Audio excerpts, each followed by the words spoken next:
remercier tout et chacun d'entre vous de s'être déplacés pour venir participer à cet atelier qui est, à mon avis, très important dans ce que le chef de l'État, Antoine Félix Tshisekedi, a voulu faire de la RDC dans le cadre de la revanche du sol sur le sous-sol.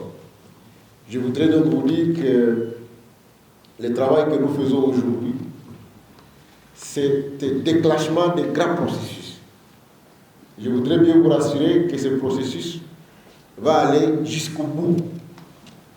Nous avons été avec le chef de l'État à Mekao dans le cadre de la campagne agricole 2025-2026. Et dans ce cadre-là, nous avons donné les discours d'orientation générale de la réforme du secteur agricole que nous voulons implémenter en République démocratique du Congo.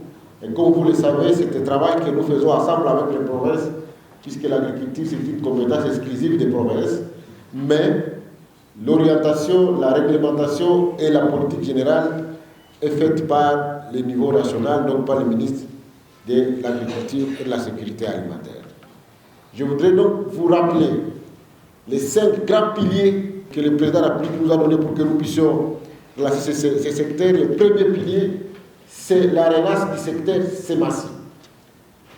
Et donc la réunion d'aujourd'hui s'inscrit effectivement dans la mise en œuvre de la politique, l'implémentation de ce premier pilier qui est sur la relance du secteur sémacier, puisque c'est le début de toute chose. Vous ne pouvez pas prétendre augmenter la production agricole dans un État si vous n'avez pas joué sur le premier élément de cette production, qui est la semence. Bien évidemment, je voudrais vous dire que dans le cadre de la réflexion que je vais faire aujourd'hui, nous allons essayer de remettre cette question des semences dans le contexte congolais. Le secteur d'engrais et de fertilisants, qui est le deuxième pilier. Nous avons la mécanisation agricole, qui sont les 3 éléments que nous voulons utiliser effectivement pour jouer sur la production au niveau du pays. Et nous avons voulu, quatrièmement, jouer sur la gouvernance et les ressources humaines. Nous avons dit qu'on ne peut pas prétendre lancer le secteur si au niveau de l'administration, même de l'agriculture, on n'insiste pas sur la capacitation des hommes pour qu'ils accompagnent cette grande réforme. Et donc c'est dans ce cadre-là que vous avez vu que nous avons sollicité auprès du président de la République que tous les intervenants, que tous les acteurs qui interviennent dans ce domaine de l'agriculture, effectivement, puissent être recadrés. Recadrés, ça veut dire que nous devons savoir qui joue quel rôle et le personnel qui travaille là-bas, comment on va le mettre en capacité pour qu'ils puissent avoir les méthodes modernes de gouvernance de l'agriculture. Et enfin, nous avons effectivement parlé de la relance des cultures pérennes.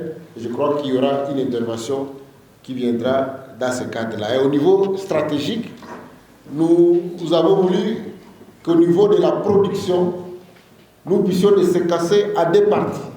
On va avoir une stratégie spécifique pour les grands producteurs, puisqu'ils ont leurs problèmes, ils ont leurs défis, qui sont différents des petits producteurs. Donc on va avoir une stratégie pour les grands et une stratégie pour les petits. Puisque si nous ne faisons pas attention, nous risquons de renforcer beaucoup les grands et ils vont consommer les petits. Ça, c'est au niveau de l'introduction. Alors, pour ce qui concerne les enjeux, les acteurs et les perspectives dans ce domaine de la semence, nous avons voulu axer notre parole aujourd'hui sur le rôle que 3 de nos structures doivent jouer dans le cadre du secteur sémancier. La stratégie que nous allons mettre en place va reposer essentiellement la relance de l'INERA, va reposer aussi essentiellement sur le CAPSA. On y revient et on va continuer à y revenir. J'espère que les CAPSA ils sont déjà présents. Ils vont devoir nous parler de cette expérience-là qui marche jusqu'aujourd'hui. Et on va avoir l'expérience, comment ça continue à fonctionner alors que tous les autres ont fermé. Donc, on va parler de l'INERA, on va parler de CAPSA et on va parler de SENACEM dans le cadre de la stratégie qui va être mise en place.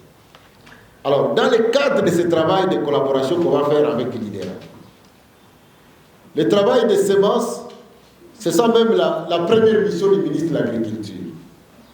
Nous avons demandé et nous avons obtenu, le président a demandé de collaborer avec le ministère de la Recherche pour que dans le maillage de production, d'adaptation des semences de base, l'INERA fasse bloc avec tous les autres organes qui sont chargés de faire la semence.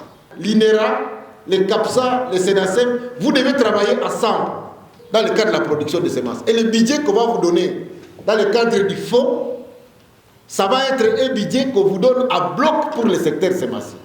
Mais nous avons le secteur privé. Comment on établit la relation entre les privés qui sont en train de faire la semence? Comment on les connecte à nos organes qui doivent faire les semences pour ne pas créer le désordre ou pour ne pas que le gouvernement puisse effectivement se retrouver à difficulté. C'est ça le travail que nous allons faire dans le cadre de la feuille de route. Et enfin, je voudrais bien parler de la feuille de route elle-même. Nous allons avoir des petits ateliers pour que, au niveau de chaque atelier, notamment au niveau de chaque structure, l'INERA, SENASEM et les CAPSA, ici qui est le secteur privé, nous puissions nous tous dire qu'est-ce que nous estimons être la bonne voie pour la relance de nos structures. Je voudrais bien vous dire qu'avant d'arriver, j'ai déjà parlé avec la BAD, on a parlé avec les fonds sociaux. Nous avons des fonds disponibles pour pouvoir relancer le secteur sémencier. Mais nous devons le faire de manière méthodique, nous devons le faire de manière stratégique. Et moi, je voudrais que chaque organe puisse effectivement, pendant les quelques minutes qui vont vous être données, puisse nous dire de manière très claire qu'est-ce qu'il croit être la feuille de route pour que très rapidement nous puissions relancer le secteur sémencier dans le cadre de chaque organe, dans le cadre de l'INERA, dans le cadre de SENASEM et dans le cadre de CAPSA. Je voudrais bien que vous puissiez parler sans tabou. S'il y a des critiques à faire au gouvernement, il faut les faire de la bonne manière, puisque c'est ça qui va nous aider à pouvoir élaborer la bonne feuille de route et pour que nous puissions avancer. Comme on vous l'a dit, je réitère encore les objectifs que le président de la République m'a donnés. C'est de me dire, M. Mouy, que je sais que toi, tu es dans l'agressivité, et c'est vrai. Essaie de me trouver la formule pour que ne fût-ce que pour le maïs, les riz, les haricots et les maniocs, on puisse avoir une autosuffisance en tant que RDC.